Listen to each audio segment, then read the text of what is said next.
अस्सलाम वालेकुम वरहमतुल्लाहि वबरकातु। आज़ियान गिरामी, मिर्ज़ा जूनियर पर पहले भी कई हमले हुए और फरवरी में भी हमला हुआ और अब भी हमला हुआ। अकेडमी, अब तो खैर अकेडमी पर नहीं दाएँ बाएँ हुआ।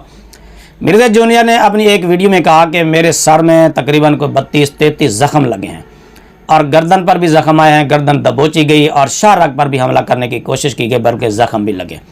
मज़े की बात ये करामत देखिए कि मिर्ज़े के जिस्म से एक कतरा खून का नहीं निकला और अब जिस बच्चे ने हमला किया एकेडमी के ऊपर, इसके जिस्म से भी एक कतरा खून का नहीं निकला।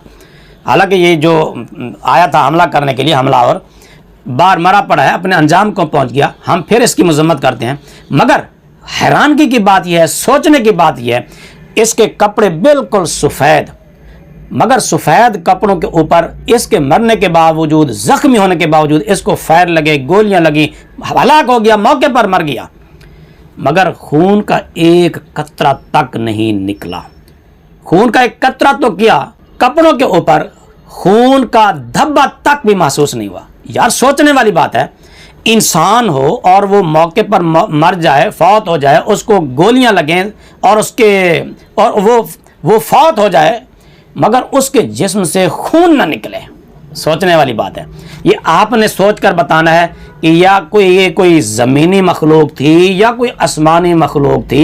ये मामला क्या है आखिर? एक बंदा मौके पर मरा पड़ा है, उसको फायर करके मारा गया है, ना उसके गिरते हुए कोई खून का कतरा निकला, ना वहां पड़े हुए कोई खून का कतरा निकला, ना उठाते हुए कोई खून का कतरा निकला, ना उसके सफ़ेद कपड़ों पर कोई खून का धब्बा लगा। सोचने वाली बात है। आपने बताना है कि वो आसमानी मखलूक थी या कोई ज़मीनी मखलूक थी।